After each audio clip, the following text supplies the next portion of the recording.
What's going on, YouTube? I know it's been a minute. It's been like 4 days. I've been trying to tweak things here or there with the setup. I'm trying to push out, more quality videos for y'all. So that's what I've been working on. Another thing, man, we're less than 20 subs away from 500. Y'all know every time I talk about the growth of the channel, it really is amazing to me that I'm where I'm at in the time period that I'm at, that we've been working with. We've only been doing this for about 5 months, maybe 6, give or take. And y'all been showing love consistently. Like, I never even expected to get 20 subs, and we're less than 20 of hitting 500. So if you're not part of the community, hit that sub button. Do not miss out on that 500 sub giveaway. It's gonna be big, so make sure you hit that sub button and be a part of the community. One more thing before we get into this money play. A lot of y'all been asking me about defense and stopping the run. So I'm gonna get some things together, and I'm gonna put a video out for y'all to help y'all get a better understanding on how to stop the run. You're never going to be able to consistently stop the run unless you're sending, everybody. But there's ways that you can stop the run from being consistent to where you're going to make the your opponent switch his offense up. So we'll get some things going with that. Be ready for that in about 2 or 3 days. But let's go ahead and jump into this money play. Now, shout out to one of my subs. He sent me some emails with him running plays out of this formation. And honestly, I probably wouldn't have found this play as soon as I did without him sending me the emails. So shout out to you. You know who you are. I appreciate that. The play we're talking about is gun bunch open offset flood. This is out of the Baltimore Ravens playbook. Like I said, I wasn't even really working with the Baltimore Ravens playbook. I was still, trying to finish the New England Patriots.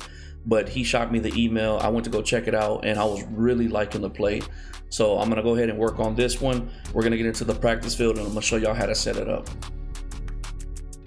All right, a couple of things. Whatever hash you're on, you want your single receiver to be on the opposite side. I'm on the right hash, so I got my single receiver to the left. This is a solid play with no adjustments made to it, but I'm gonna show you how to completely glitch cover 3. So what you're gonna do is motion over this most outside receiver right here, and then you're gonna put them on a 5 and out. And then after that, you're gonna go ahead and smart route them, and you're gonna put X on a street. Now the running back, you can keep them blocking, but I like to put them on a 5 and out, especially if they're only sending 3. I know they're gonna be sending 4 on me, but what I'm gonna do is I'm gonna double team this most outside guy, because a lot of times I like to favor, I like to go out to the left just a little bit. But you got options here. Like, you can get a lot of players open on this play, but we're focused on X. And watch the cornerback on the left side of the field. He's gonna completely glitch out of his zone, and we're gonna be able to get that open pocket right for X. Look at that. He just completely stops. And I don't know if it's because, well, I'm more than sure it's because of the receiver we motion over and put him on that 5 and in, or 5 and out, I'm sorry. And then we smart route him. And once he hits that cut, that cornerback just completely drops out of his zone, and that just leaves that big old pocket opening up for X down the field. You don't even need a fast receiver to do this play, because just look at that. Look when how he opens up. We'll show you in the replay.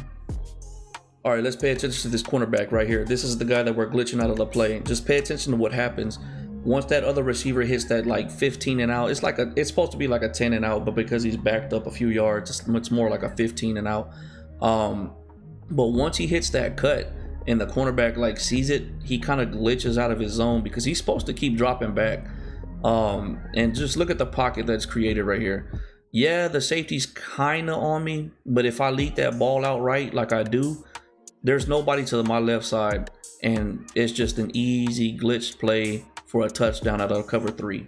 I'm gonna go ahead and run it a few more times so you can see that it is consistent. This isn't a one-time thing. Like I said, just put X on the street, put B on a 5 and out, and then smart route them, and you're gonna glitch that cornerback every time. What I like to do is I like to double team the left side guy right here that's blitzing, because a lot of times I like to kind of veer out to the left a little bit and get a better throw. So if I can get a good block on him and I know he's not gonna be able to get in, I'm more satisfied with that, and it's just easier to get that pass off. This play, you don't necessarily need a fast receiver. You can actually do this with someone at like 90 speed. But of course, it always helps when you have a fast receiver. You get better results, but you don't need a fast receiver. Like, I could do this with Snead because the way the cornerback glitches out. But like I said, when doesn't it help to have somebody with speed? So just double team that left side in, and just look how things open up. And all you gotta do is just lead the ball to the left, like all the way, not at an angle, not up a little bit, just completely to the left. And I'm showing you that it's consistent. Just want to, you know, I like to show you that it's consistent, that it's not a one-time thing. This will be the last time, and then we'll jump into cover 4. But like I said, double team that guy, get outside the pocket if you need to. I'm actually waiting a little too long to throw the ball. I could throw this a lot sooner. It's just, I'm trying to give you that picture of that cornerback just getting outside of his zone where he's not supposed to. This time I'll throw it like when you're actually supposed to throw it. That's another thing, man. Just get the timing down. That timing is a lot when it comes to throwing passes. And once you get it down, you know, plays work a lot better for you. Once he breaks like that, that's when you want to throw the ball, and you'll get a better lead, and that's when you get the possible touchdowns. All right, this is going to be against a cover 4. I'm going to show you how to beat cover 4 real quick. Same thing. You're going to want to motion over this outside receiver, and you're going to put X on a streak. Now, you're not going to change B. Leave him on the route that he's in, and then make sure you put your running back on a 5 and in on this play. If you want to block your running back, then make sure you put A on a drag route. The thing is, what we're going to do is we're going to make the linebackers choose, are you going to guard B or are you going to guard Y? And it's going to depend on your opponent's zone drops. If he's got his yellow zones, the hook zones, dropping back to 10 to 15 yards, then you're going to hit your running back. If they got him, you know, playing really low, or if they're using one of the linebackers, and they're favoring one or the other, you're just going to make them choose. But if they have, you know, everything default, B's going to get open in his pocket every single time. All you got to do is make sure you lead the ball in to his inside shoulder, and you do a low ball pass. The way you do a low ball pass is you hold LT while you're throwing the ball. That pocket will be there every single time against cover 4. It actually works against cover 3 too, but it works better against cover 4 because there's no safety like directly in the middle. We'll do it a couple more times. Just once he passes that linebacker, inside shoulder throw with the lead ball, and make sure you throw a low ball. And like I said, that pocket will be there every single time. And once they start, you know, seeing that you get that playoff with B, they're going to favorite him. And then once they do that, that's when you're going to just go ahead and hit Y for the easy little yardage. And you can turn it into something big. All right, this is going to be against man coverage. Simple ways to beat man coverage: put X on a curl route, and then you're going to put B on a slant route. And what you're going to do when you motion him over, you're going to motion snap him. Once he passes that left tackle, but make sure he passes the left tackle, you're going to call hut. Now, Snead isn't even one of the best route running receivers, but you can see in the beginning he created that separation. That's one of the downfalls for the Ravens. You know, we do got Marquise Brown as a burner downfield, but we don't really have any good route runners, at least in Madden. I know in real life these guys can run some serious routes, but they struggle in Madden. So if you got somebody with a really good route running and you do this motion snap with them, look at the separation right there. Like, that's insane. And like I said, this is just with Snead. You know, he's an average route runner. You know, he's not the best, but and on even with that, like, let's say they get shut down, you can just do the timing with the curl route. The B receiver would just kind of throw him off, and just, y'all already know how I feel about the curl routes, man. Every time y'all see me do it live on the stream, in MUT, you know, the curl routes really do work really well against man coverage. So that's just a simple way to beat man coverage. If you do have really good receivers and you put one of them in that A position, that A position can actually get open.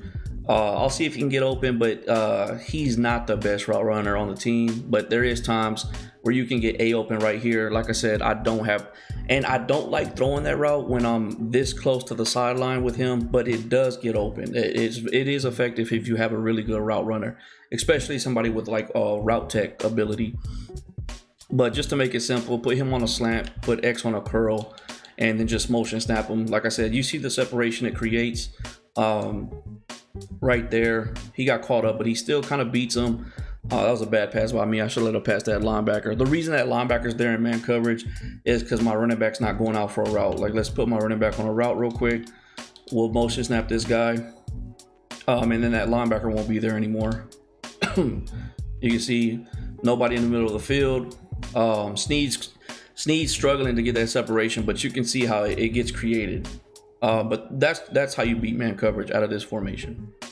All right, real quick, I'm going to show you how to beat cover 2 out of this formation. You're going to put almost everybody on a streak. You're going to put X on a streak, you're going to put A on a streak, and you're going to put RB on a streak. B, leave on the route he's on. He can get open towards that sideline a lot against cover 2, especially if you have like gunslinger. You can easily get that pass in there. And then you're going to put the running back on a check and release. Now what you're going to do with A is you're going to motion snap him.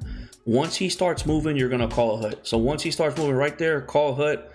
And he's going to get open in the middle of the field every single time. The only way that he won't get open is if they user him. They're going to have to user that middle linebacker or one of the linebackers and come down and stop that play. If they don't, he's going to get open every single time. And once they start doing that, that's why we got the check and release with the running back. Watch the flats. Nobody's there on the flats because they're so focused on the receivers going out. You're going to get an easy 10 yards, maybe a little bit more.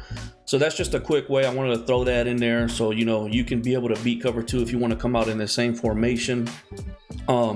It's real simple and it's very effective. Like I said, on cover 2, that middle linebacker, man, he goes way too deep. I don't know why they have him programmed like that, but that's how it is. Like I said, motion snapper, once he starts moving, call hut, and he's going to be open right in the middle of the field. And just do a possession catch, get your yards. Easy way to beat cover 2.